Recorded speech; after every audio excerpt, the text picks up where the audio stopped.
Hi everyone. So right on to the potting. So this is the last of the last batch of succulents that I bought, and I believe that I'm going to completely stop buying succulents at least for a little while. I ordered like 3 batches of succulents, and I just need to stop because I just have no space. This is terrible. I'm like almost thinking about making more shelves or buying more shelves, and I need to stop myself. This is it's out of control. So this one I was gonna pot it when I did my when I potted the aerial. I had every intention to pot this with it, but I couldn't. The video was getting too long, so I want to keep my videos somewhat short. I know it gets pretty. I mean, I'm assuming that it gets pretty boring for some people. I can't really say, only because I enjoy this time. I love my succulents, and I enjoy every minute of it. And I'm out here every day. As I mentioned, my husband thinks that I'm crazy, but I love my plants, and I enjoy this time very much. And I can do this, hours at a time, and I do it for hours at a time, and I do it every day. And I know it's crazy. Like sometimes I stare at my succulents, and um, an hour just flies by, and all I'm doing is looking at them and making sure that they're okay, that there's no pests, and trying to determine if they need water. I mean, just simple, like everyday care stuff. And it takes an hour, flies by just like that. It's crazy. Anyway, so this is the last of the batch, and this is Echeveria Crispy Beauty. So I don't know how many of you guys have this, and it's supposed to be somewhat rare. And when I purchased it, it was a limited item, and it's a tiny, tiny baby. I think this was like a tiniest one out of the batch that I purchased. But yeah. So the information I found on it, it's actually saying that it's a mutation of Echeveria lilacina. Now, I don't have a lilacina, but I've seen many pictures of it. So I don't usually they say it's a hybrid of something, it's a cross between something and something. I think this is the first time I've seen that language where they say it's a mutation of something. Now, I have seen in some channels where they talk about mutations where I don't know if you guys are familiar with Graptoveria, whatchamacallit, what is this? Lovely Rose. I happen to have it right here. Pop it in. And they're supposed to be like I guess a mutation of Harry Watson. I think that's what Harry Watson. So like if you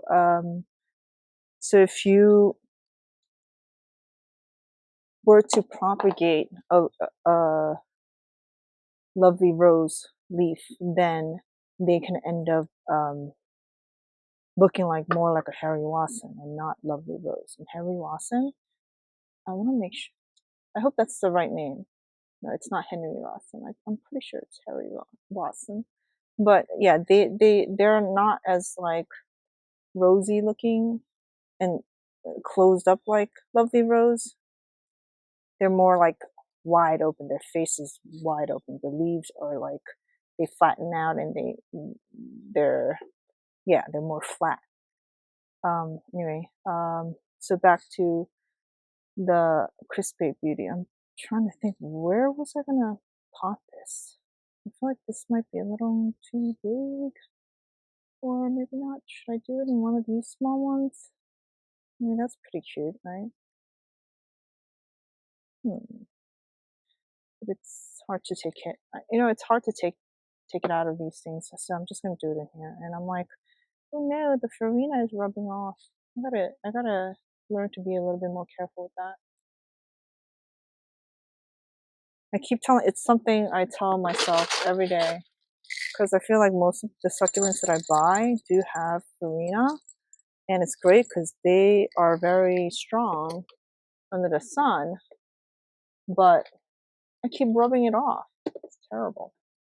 And these gloves, I feel like somebody did ask me if the gloves help. I feel like it does, but I mean, very minimally. It's like, I don't even know. You might not even, it might not even be worth like um, saying mentioning, because I don't even know if it really helps all that much. Um, I want to believe that it does. I mean, that's not the reason why I wear gloves. But somebody commented in one of the videos and asked if it helps. And I do think it does help, but not by much. I'm afraid to say. Um, yeah, I wish it helped a lot more, but unfortunately, it doesn't. And you just have to be careful. I mean, and so I was saying, and somebody also commented in my video saying that I was questioning whether the farina comes back, because I thought I read or seen in other channels somebody's the people that one of the people that I follow saying that it does come back, but it doesn't come back. And I think I don't remember if it was he or she, but I think whoever left that comment on my video is right. It doesn't come back. So the channels that I follow, when that person said that it comes back, I don't think she meant that it comes back. Now that I think about it, because I do watch her regularly, I think she meant that, like it comes back in the fact that the lower leaves drop and new leaves come out. So eventually, like you're not gonna see those leaves with the farina rubbed off. Like, so it's not a big deal. Like, it's better than you not, like, especially when you pot, you being afraid of rubbing off the farina when you're potting and trying to be careful, and then oops, you drop the succulent and leaves fall off, or especially if there are clusters in one body, and you're too afraid to hold the succulent in your hand, so oops, like you end up losing an offset.